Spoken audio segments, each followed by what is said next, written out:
said something that implied it, and my dad wanted confirmation. Hugh was terrified and had answered that he was bisexual in the hopes of staving off a lethal response.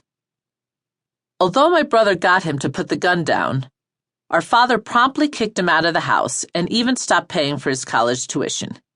He also took back the car he had bought him as an early college graduation present and gave it to me to take to Wesleyan. During the fall of my sophomore year, my family had gone to the proceedings against my father to show support. Everyone but me, that is. I felt bad for not going, but I just couldn't bring myself to do it, because deep down, I believed that he was guilty. For some reason, despite the lack of evidence and the fact that he was my own father, I didn't doubt he would do something like that. I didn't like to think about it or talk about it. I still don't. But it had to do with the way I'd seen him looking at and acting around young girls all throughout my childhood, including me.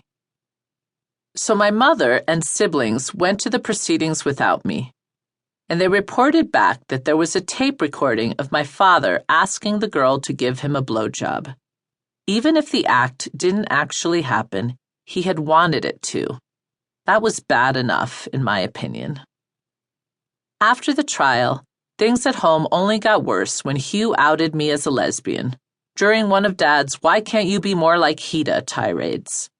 Since we were little kids, and long before the gun to the head incident, our father had been reading Hugh the riot act for being a maricón, which is Spanish for faggot, as well as for not being as smart or accomplished as me.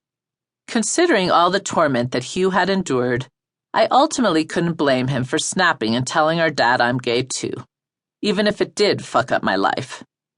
Unsurprisingly, once my dad knew I was a lesbian, he didn't want to pay for my college tuition either, especially with all the money he had been spending trying to get his medical license back. Having to drop out of college because I no longer had the funds to pay for it left me in such a state of despair that I didn't even try to convince my father to change his mind. In fact, cutting all ties with him seemed like a great idea to me, despite the problems it would cause. "I'm so glad you made it," Jade says when she opens the door, the late afternoon sun streaming in behind her. It catches the red in her long, disheveled hair and makes it glow like fire. Jade's actually a brunette, but as usual, her hair's dyed some more interesting color. It was blonde when we first met, which made her mild resemblance to Madonna a lot more obvious. Jade's face was a little longer and tanner, but similarly heart-shaped, with luminous skin, big eyes, Sicilian brown in Jade's case, and a prominent beauty mark above her lip. There are plants on every possible surface of her apartment, a Persian rug over the hardwood floors, a pillow-covered couch, and a big wooden coffee table buried under a stack of art books. 2 tall living room windows overlook a tree-filled courtyard, heat steaming up between them from one of those old metal radiators that keep New York apartments so cozy. "Wow, this is so cute," I gush. "You're cute," she quips. "The girls are going to be fighting over you tonight." "Yeah, I wish," I laugh. The plan is to eat here and then go dancing at a club. Jade knows I've been bummed after having to drop out of Wesleyan, and she thinks it'll cheer me up. She's right that I need it, the fun and the potential for romance and sex. But what would really cheer me up is a full scholarship to an equally prestigious university.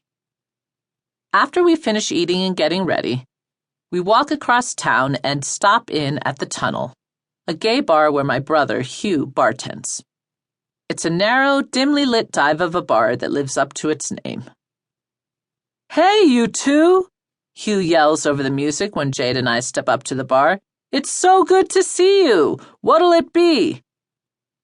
Jade and I decide to do shots so we can get a good free buzz before making our way over to the World, which is hosting a lesbian night tonight.